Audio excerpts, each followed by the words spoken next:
Welcome everyone. Hello and good evening to our final Q&A author talk of the day. And this is also our final Q&A of Fantasy Fellowship Con 2022. And what a weekend this has been. Oh my goodness, what a roaring success. And but we're not over yet. Oh no. For those of you that don't know me, I'm Helen. I'm on the Fantasy Fellowship Innovations team. And I'm so delighted to be here this evening with Sarah to bring you this interview with none other than the High Empress of fantasy writing, Robin Hobb. Robin, of course, is best known as the creator of the immensely spectacular and much loved 16-book fantasy series, The Realm of the Elderlings, featuring our much beloved characters of Fitz, the Fool, and of course, Night Eyes. Robin Hobb is, in our opinion, over at Fantasy Fellowship, the champion of the fantasy genre and has been setting the bar with her incredible storytelling and world-building talents for nearly 30 years now. What's more is that her books only ever keep increasing in popularity, as thanks to digital platforms such as Bookstagram, BookTok, and Discord, new generations of readers keep discovering her work, meaning it is perpetually in vogue in the fantasy reading world, and rightly so. I think it's safe to say that Fantasy Fellowship would look very different if it weren't for the Realm of the Elderlings. So many of us have only found each other through our shared love for Fitz chivalry. It's amazing how just spotting one of the iconic John Howe or Jackie Morris covers in an Instagram picture can lead to new friendships. And the Elderlings channel in our Discord server sometimes feels like a fully formed support group for whichever member is currently being emotionally battered by their Farseer journey. Somebody always is. In our first ever Battle of the Five Worlds, Team Live Ships took the victory after weeks of fun at being able to creatively express our love for the series. Robin, thank you so much for joining us this morning for you. It's so special to have you here with us, and we were inundated with questions from our community. So if it's okay with you, we'll go ahead and get started. Oh, I'd love to. Yes, please. So, The Realm of the Elderlings spans 16 books, follows a huge cast of characters, travels to many different lands, and has a very rich history. Did you have any idea the scope of the story that you were going to tell when you were writing Assassin's Apprentice? Was the whole thing planned, or did it grow organically? A lot of the growth was organic. I think almost all writers I know have a good idea of what their characters' lives were like before they step onto the page. And we usually know what's going on with them after they step off the stage. With Assassin's Apprentice, I was absolutely sure that with the Farseer trilogy, that I had finished Fitz's story at the end of that trilogy. In fact, I said so quite loudly. And I went on to the Live Ship Traders, which is set in the same world but a different cast of characters. I was actually quite annoyed and surprised when I realized that a character from the Farseer trilogy was intruding into that book. And because I was still, I hear voices.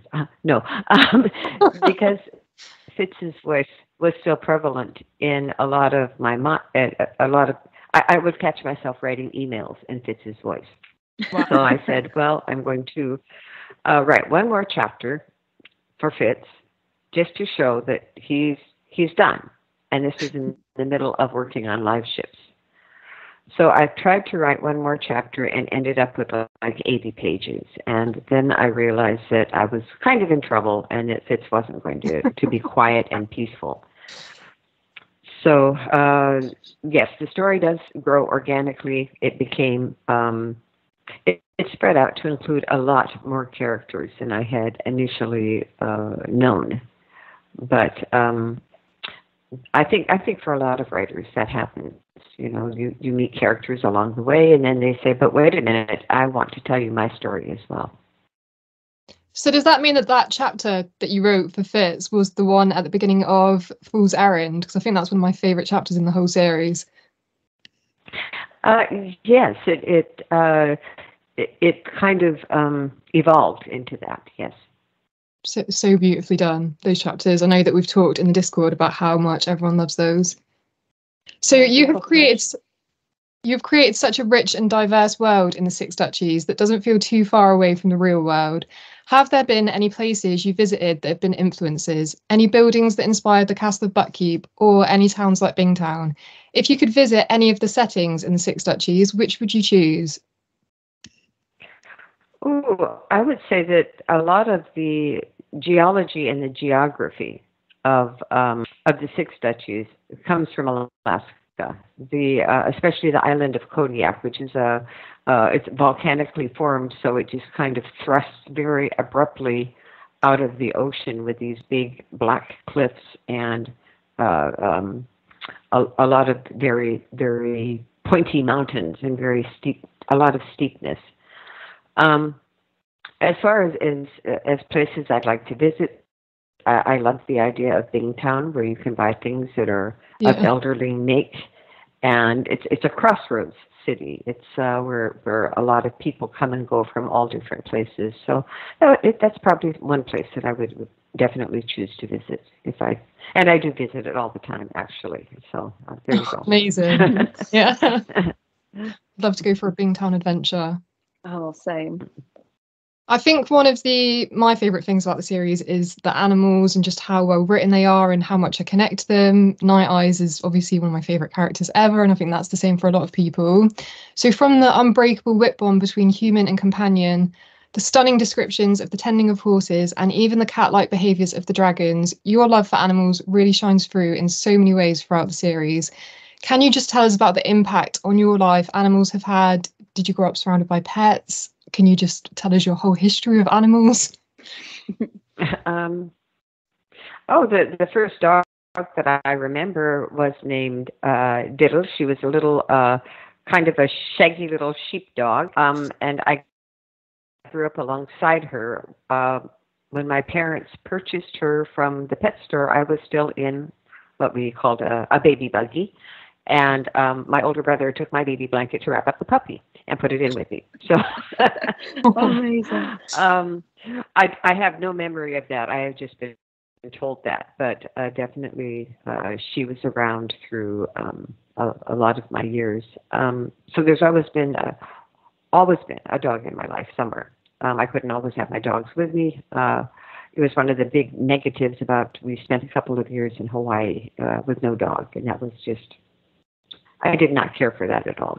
So, but there's been a lot of dogs, some cats, a couple of ferrets. I've never owned a horse, so if the horse chapters come off as being knowledgeable, I owe it to the people in my Rolodex, where I can call them up and say things like, if you have a saddle that's for an ordinary riding horse and the horse that you have at the moment is a draft horse, what happens? Can you do that? And they've been very helpful. I do have a Rolodex of experts that I can email and talk to, and of course do a lot of other research too. I think that's what sets you apart, though, is the fact that you do those things. I think it would be very easy not to, and that's what makes such a difference to the descriptions in your books. Absolutely. Well, I think you have to research your fantasy just as carefully as if you were writing a historical romance. And just as if you write a Regency or a Victorian romance and you get the dress wrong or the manners wrong, the people who love those kind of books are going to throw the book across the room. Yeah. So with fantasy, it's about lowering the threshold of disbelief. If I want you to believe that I know about dragons, then my horses and sheep and crows had better be believable. Otherwise, the second I tell you that, that the crow was not eating carrion and it didn't like it, people are going to say, well, you don't know what you're talking about, and now I don't believe what you tell me about dragons either. So. Yeah. Did you intend for your dragons to be quite cat-like? It's not just cats that bully you like that. There are a number of animals, but it's thinking about a top of the pyramid predator, and how do they regard things? And you can see it in the natural world that they don't necessarily understand that those are my chickens. If the chicken is out and they can get it, the hawk takes it, and that's how it is. And there's no, oh dear, that was not my chicken to take. And of course, dragons would be very similar, staking out territory and where they hunted and where they decided to lair and so on. It would not have anything to do with what humans believe. I've got a dog that's about to break down the door. So if the dog manages to get the door open, the dog will be here. So, that's fine. Sorry. Don't be sorry. Your dog's very welcome. We all know that you live on the, in the sticks with back to back with nature. So if nature busts through the door, that's all good. It does happen. Now, Robin, one of your characters that has connected with readers from all over the world on an incredibly deep level is, of course, Fitz. And I think I speak for many readers when I say that reading Fitz's narrative is not like any other reading experience. You are instantly swallowed up in his narrative, in his story, and you come to love him very intimately, and he becomes a cherished friend, almost like a family member. And you even become him, and you live his experiences, which can obviously be quite emotionally traumatic at times. It's a very intimate reading experience, so that when Fitz is hurting, you as the reader, you really hurt along with him, and that pain can become quite a tangible thing. You've obviously spent a lot of years with Fitz now. Does he feel real to you? Do you sort of love and care for him? And did you find it painful making some of the narrative decisions that you knew would be difficult or painful for Fitz to experience? All of my characters are very real to me, and all of them are my imaginary friends, if you will. And Fitz and the Fool have taken off, and it's like having people go off and not send you a postcard even. So, they've gone their way. I think part of why writing in first person, I think, lets you really step inside and put the character on for the writer as well as the reader. So I think that's the part of the intensity. But I will also say that some of the things that Fitz does and the catastrophes he undertakes for himself are not my doing. It is, there will be a set of events, and if you follow what the character would actually do, they do it.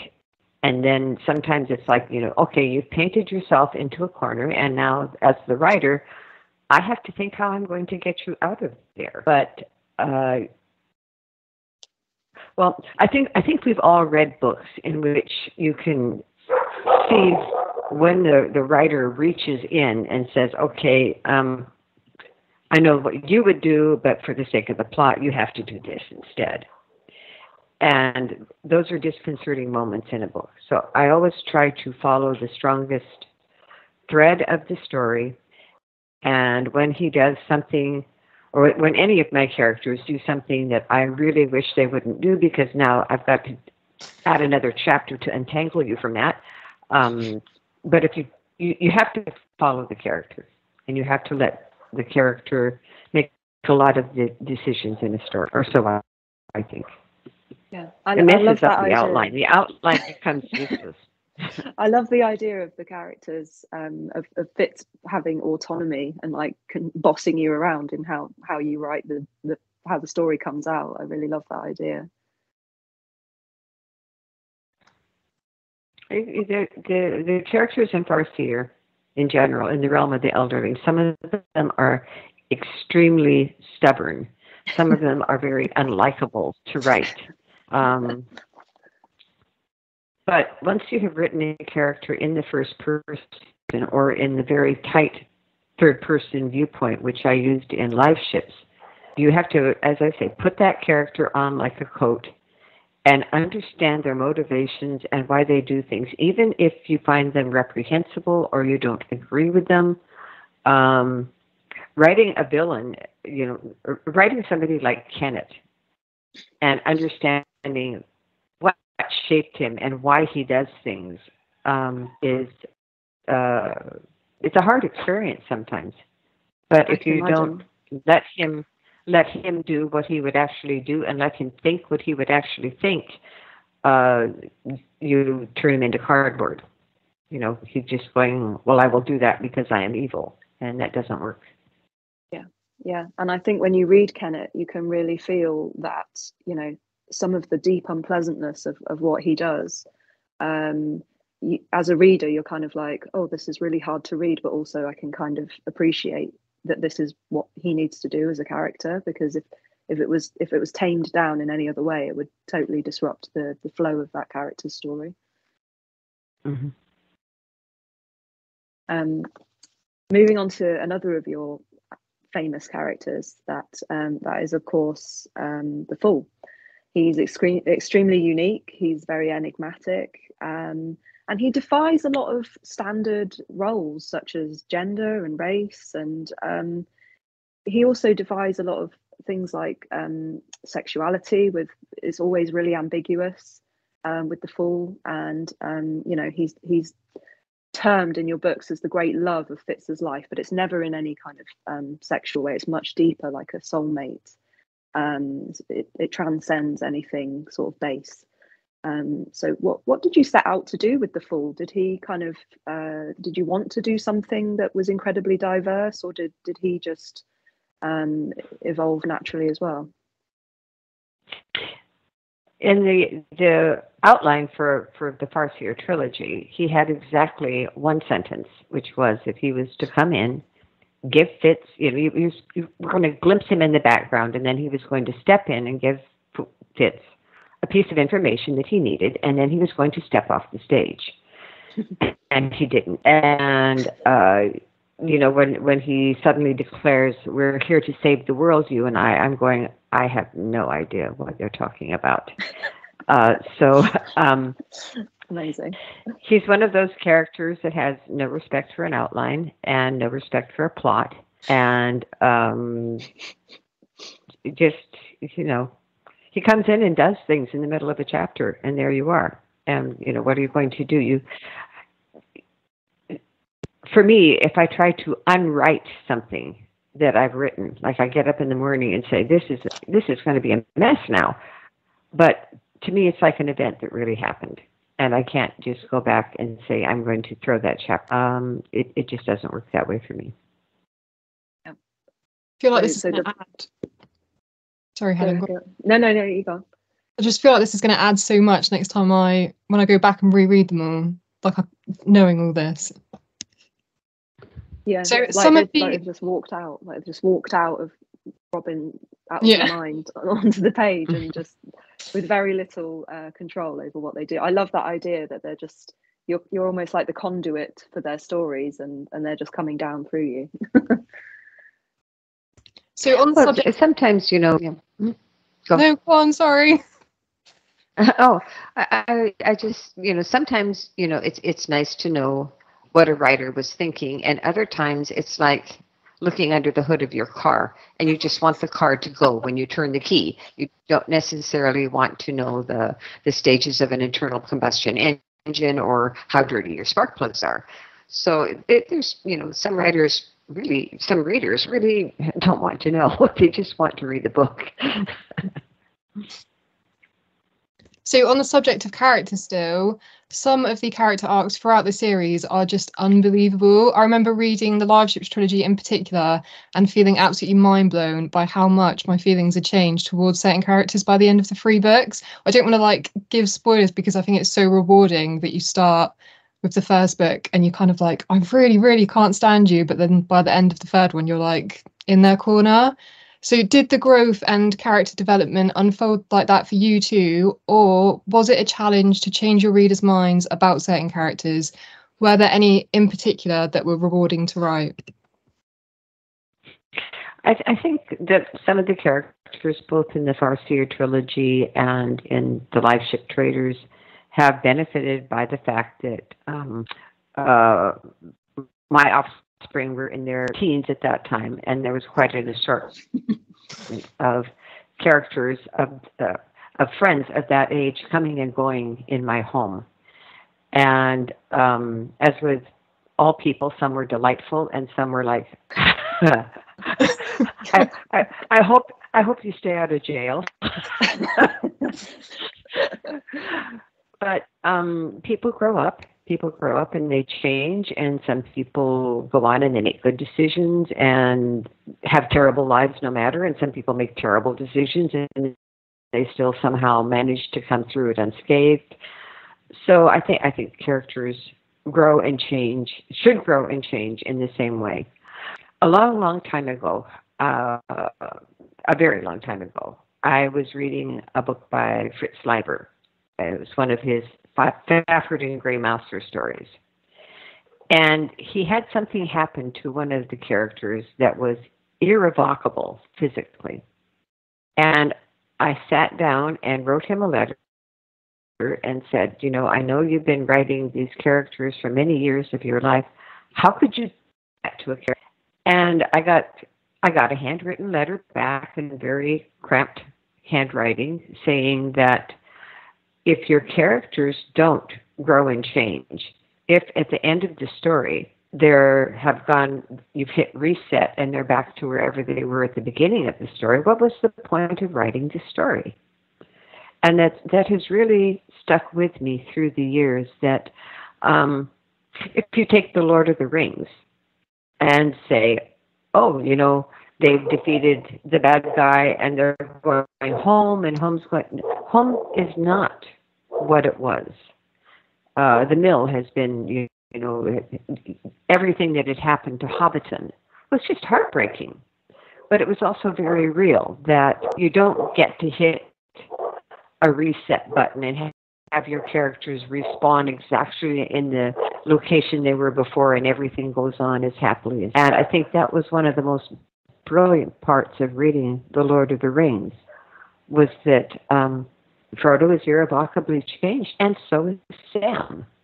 So you read masterworks like that, and you, as a writer, I really take to heart what I learned from them.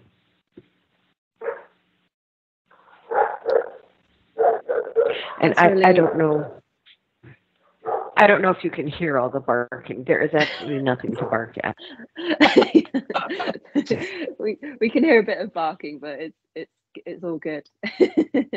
They're just having a good time. They're sitting on the porch, literally barking at nothing, and I think it's to provoke me. But there must be a good smell or something. A good smell. Sometimes it's coyotes. Sometimes it's people daring to drive their cars on the road that goes past my house, like they don't know that it's my road. And yeah. There's one random barker where the guy drives his truck past, and the dog has his head out the window, and he randomly barks. There's no pattern to it. It's like bark, bark, bark, bark, bark, bark. And my dogs hate that truck. When they hear the truck coming, he just go crazy because he's successful at coming by and barking them, and then he gets away. You know, I mean, what could be worse? Yeah, he's just having a great time winding up your dogs. They're probably saying something very. I'm sure it's insulting, and that I think he winds up dogs for like 5 or 6 miles on this road and just really enjoys his life. So. Yeah, you can bet. He's just sat in that car living the smug life. Robin, you've been writing.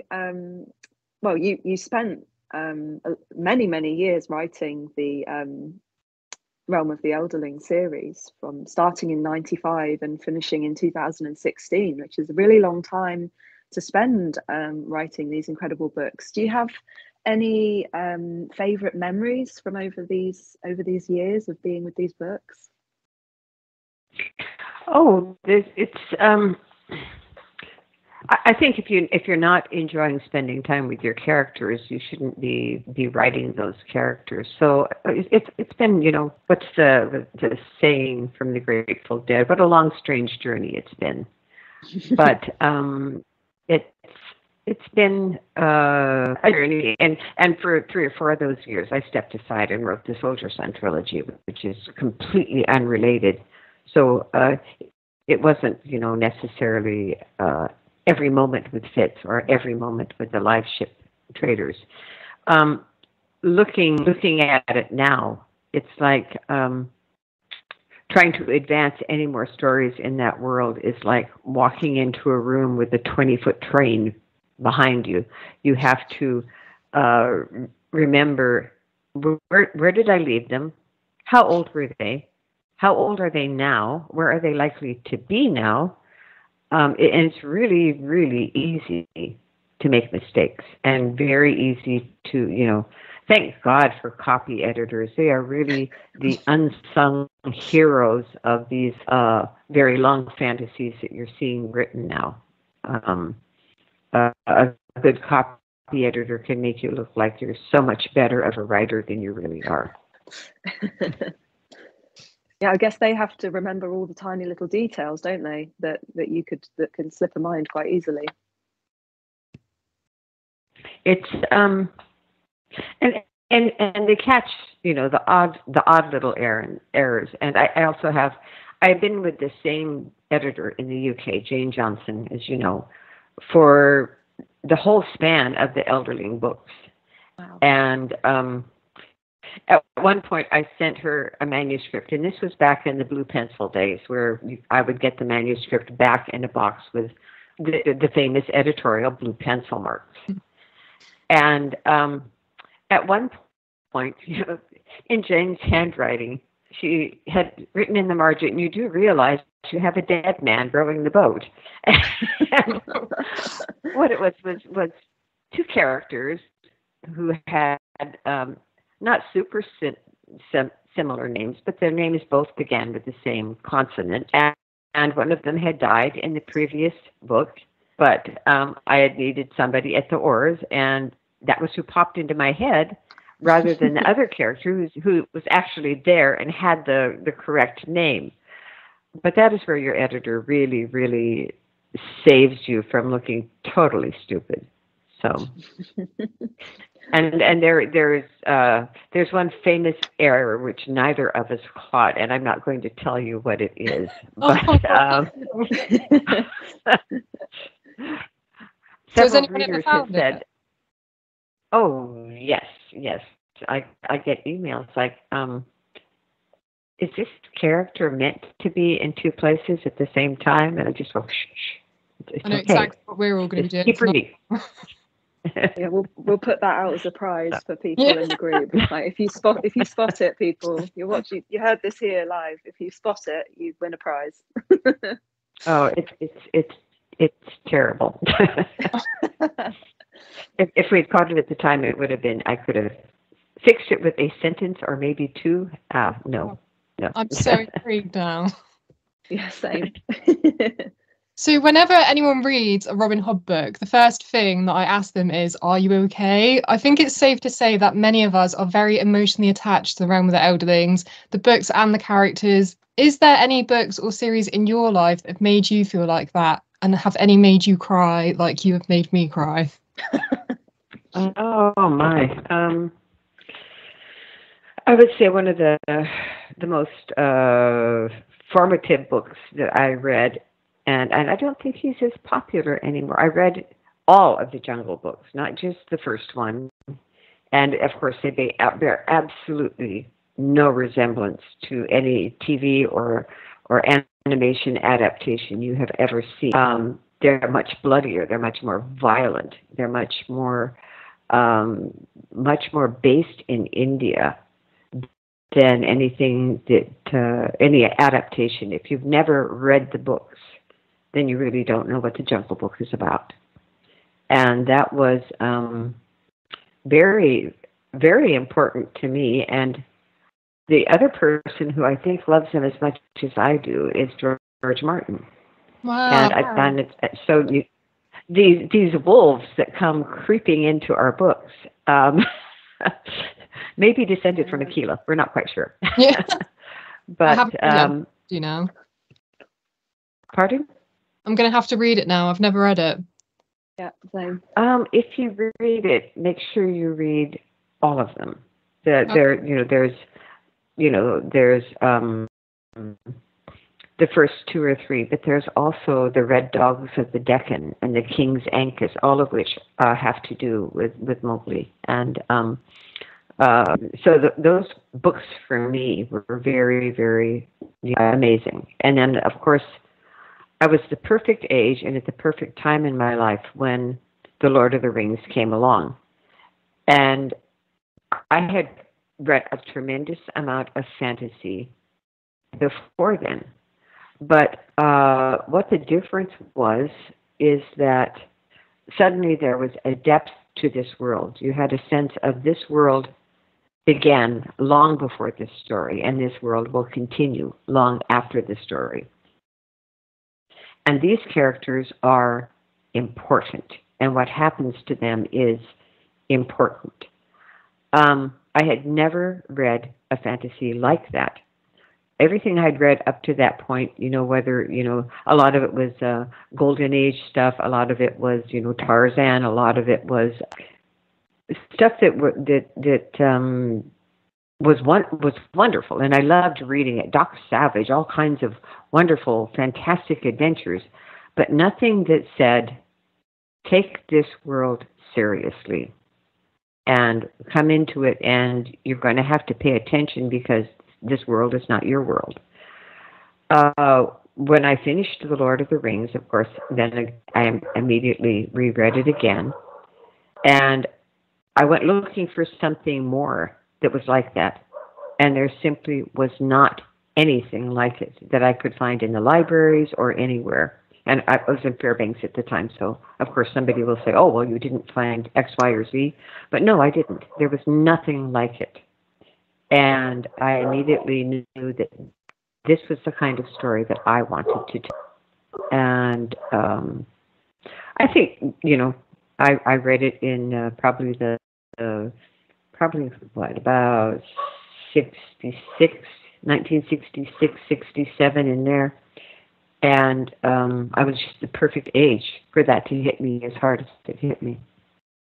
Definitely. Lord of the Rings means so much to a lot of our members. Are you watching the new TV show, Rings of Power? I have not. I'm something of a purist. I don't like what they've done with Sherlock Holmes. I don't like. I did watch the Lord of the Rings movies, but I felt the serious lack of Tom Bombadil. Yeah, and something we discuss a lot. Like, I just okay. Where did Pippin and Merry get their swords then? Are we not going to talk about that? There was so much to it, and Old Man Willow, and so much of that piece of the story that explains who the characters are as they are changed by this and move on from this, and so much of the rich history of the world that. As I say, I'm a purist. I've had several people tell me, "Oh, you really should watch Rings of Power. It's magnificent." But I haven't ventured there yet. Absolutely nothing wrong with that. So we have an incredible group of writers in our community, both published authors and those writing their debut novels. I think we would all just love to take this opportunity for the chance to hear absolutely any advice you have for them, whether it's technical, general, whatever you would like to offer.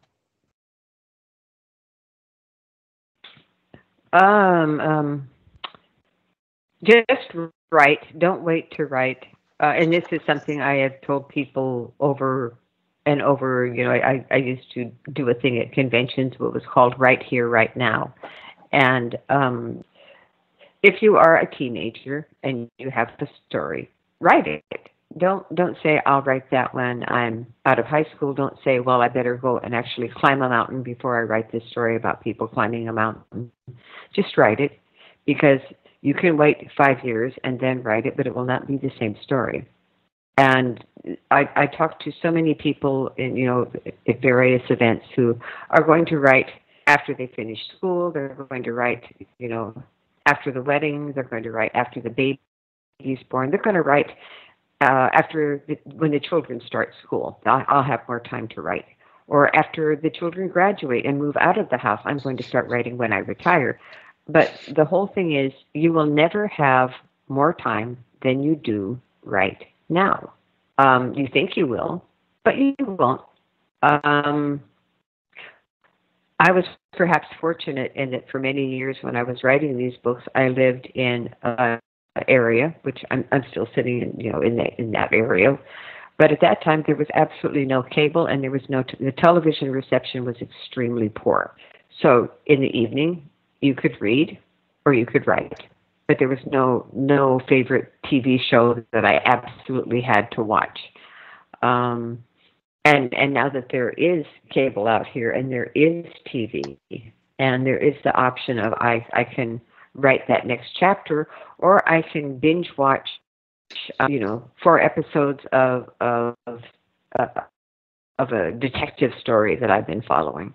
It's really hard to make myself say, if you don't write this story, nobody else is going to, and these characters are going to die on the page, unseen and unheard. And you get, after a time, you feel a certain obligation to the characters to say, I will write you before I'm dead. And at 70, that becomes more of an issue. Yeah, it's hard in today's world, isn't it? There's so many distractions distractions all around you. I think a lot of people can relate to that, but that's really great advice, to just seize the now, sit down and write. Well, what better advice? Well, there's also so much is expected of writers that was not expected when I started out. When I started out, I was writing on a Smith Coronomatic, and I would, send it off, and it would be several weeks before it came back. And by then, the story has cooled, and you can look at it a little bit more dispassionately and say, "Oh, that doesn't work. I need to change that."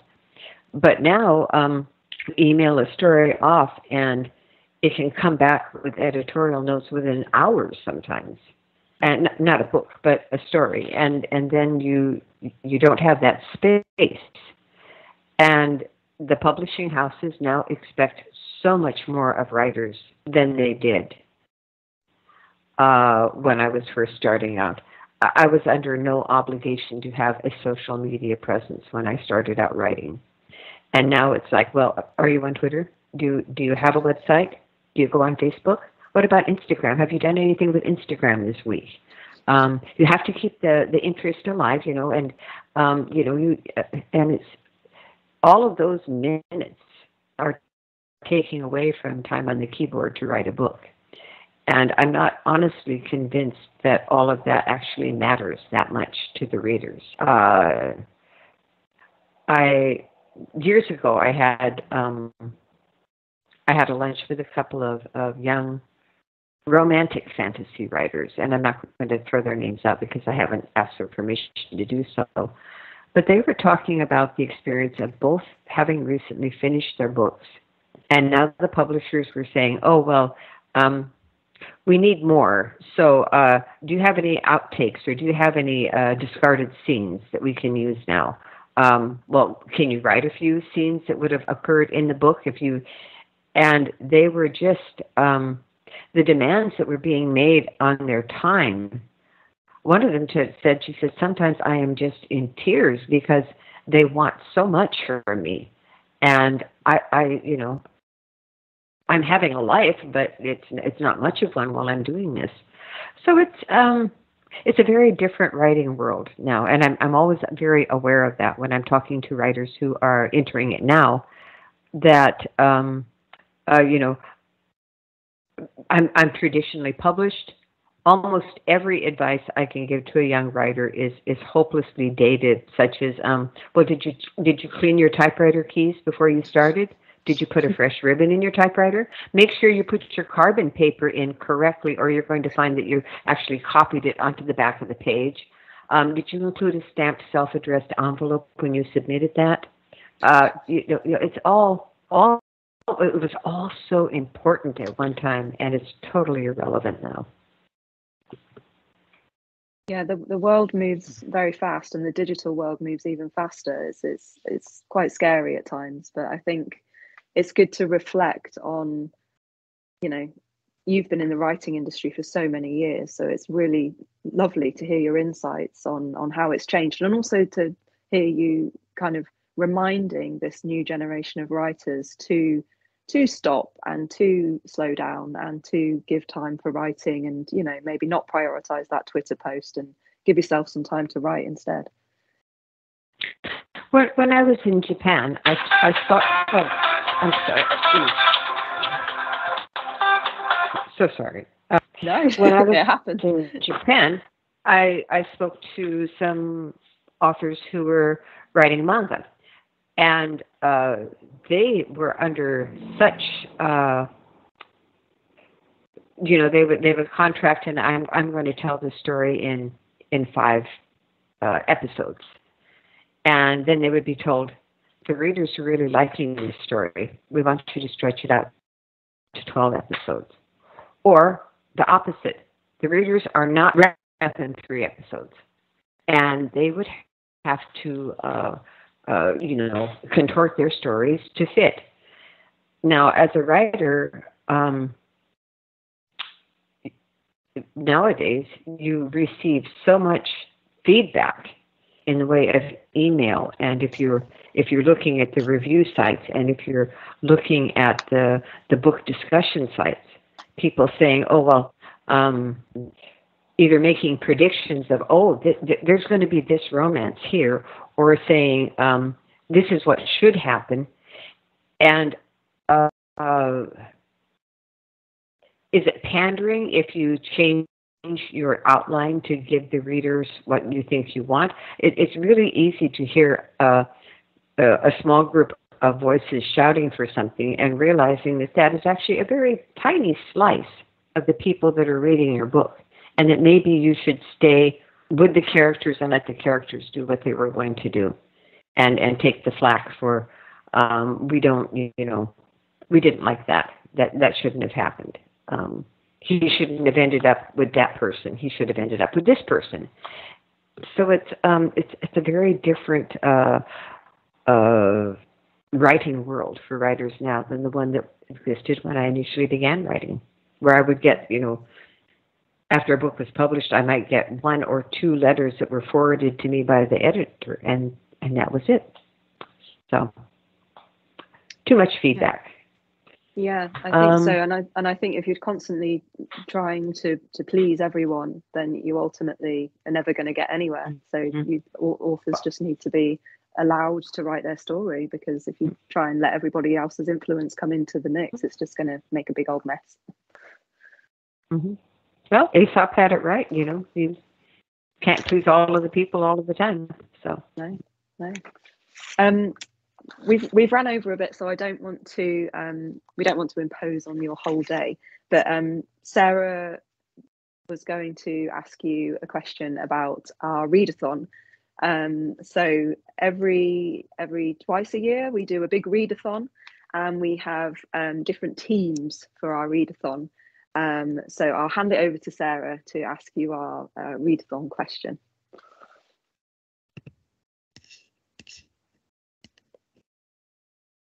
So for our October Battle of the Five Realms readathon, our Fantasy Fellowship community are asked to pledge their allegiance to one of the following teams: Team Aes Sedai from the Wheel of Time, Team Direwolves from Game of Thrones, Team City Watch from Discworld, Team Witcher from The Witcher, or Team Edema Ra from The Name of the Wind.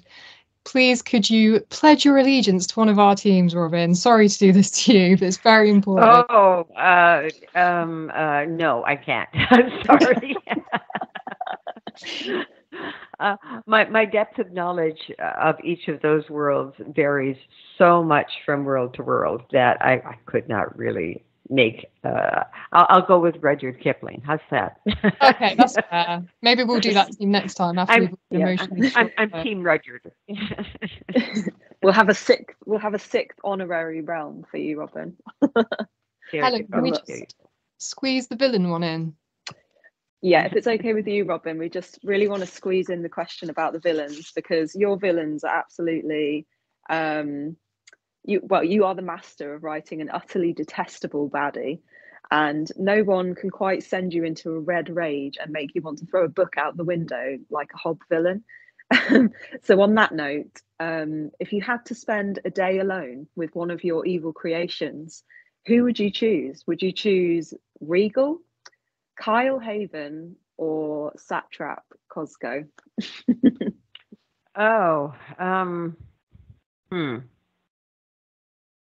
Which of them would I find the most understandable? Possibly Regal, actually, because I know why Regal is who he is, and there's some of that crept into the Farseer trilogy, but not as much as I know. And when you know families, when you understand sibling rivalries, when you understand how deep those hurts and angers, and you slighted me. No, I didn't. I was busy doing something else. So I think Regal is very understandable, to me at least. I wish that there had been a few more pages to flesh him out a bit more. But he's very understandable to me. The other two I understand as well, but I don't give them as much of an excuse as I do Regal. That's fair enough. That answer, actually. Yeah. And then finally, speaking of the readathon, we have been asking all the authors this weekend to give us a reading prompt. Could you please give us your prompt, Robin? So my prompt would be the last words in a certain book, which are, I am content. And my suggestion would be to go back to either your childhood or your teen years and reread a book that brought you great comfort and contentment. What was the one that you put it down with a sigh and said, that was a great experience?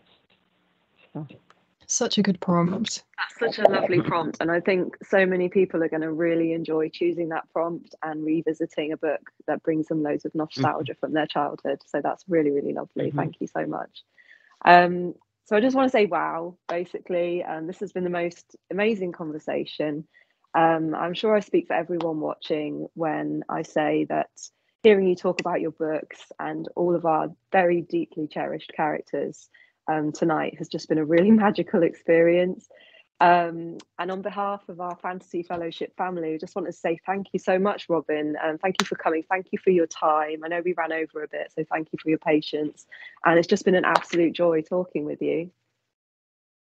Oh, well, it's been after several years of COVID hermiting, I think it's time now to start coming out and talking to people again and going places and doing things again. So I will be, let's see, where am I going to be?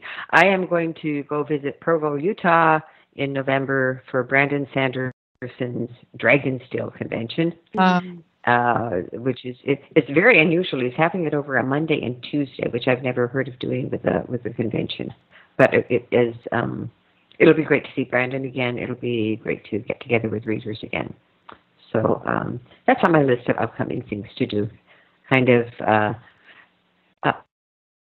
I will still be wearing a mask. I'm sorry, that's who I am. So moving back out into the world where I actually go to conventions or do readings. It's interesting. It's an interesting time, just as interesting as going into COVID isolation. So yeah, definitely the new normal. Yeah, the new normal indeed. But it's great that you're getting back out there, and I'm sure all of your fans are just so excited to see you in the flesh again, or for the first time. Thank you so much. And what a special way to end our first ever Fantasy Fellowship Con. We hope you have had an amazing weekend hearing from some of your favourite authors, taking part in the workshops and adding lots of books to your to-be-read piles. Thank you so much to each of our authors who gave up their time over the weekend to come and chat. It's been so exciting to be able to dive deeper into our most beloved worlds and stories with you. As an online community who talk books pretty much all day, every day, it really has been a dream of a weekend. Thank you so much to the ridiculously talented individuals who've put on workshops. It's added so much and it wouldn't have been the same without you. We want to say a huge thank you to everyone who's bought a ticket, whether you've attended live or you're watching the replays. It means the world that you've helped to make our first of hopefully many conventions a success. It also means we were able to make donations to 2 wonderful charities, Scotty's Little Soldiers and Sandy Stories. You'll find more information about them on the event Discord and on Instagram. Massive thanks to our community favourites, The Broken Binding and Paper and Word, for partnering with us and treating us to exclusive discounts for the weekend. Of course, this convention wouldn't have been possible without the time and effort put in from the planning team. I'm so grateful to all of you for going above and beyond, fitting this around your busy lives, families and day jobs. We've had our moments, but we did it, and I can't wait to see what the future holds for us. But what really makes Fantasy Fellowship so special is that we are exactly that, a fellowship, and we wouldn't be anything without our members. This was not just down to a small team, it's something that we've all created together, no matter the part that each of us played. We've got some really exciting projects happening at the moment, including our newly launched indie initiative, and of course, our Battle of the Five Worlds readathon, kicking off with the Instagram takeovers this week. You will always get a warm welcome if you would like to join the main Discord, or you can keep up to date by following us on Instagram or Twitter. Keep an eye out because we have some very exciting announcements to come, probably sooner than you think. Thank you so much, everyone. And again, thank you to Robin Hobb. Thank you, Robin. You've been amazing. Thank you. Thank you for allowing the visit.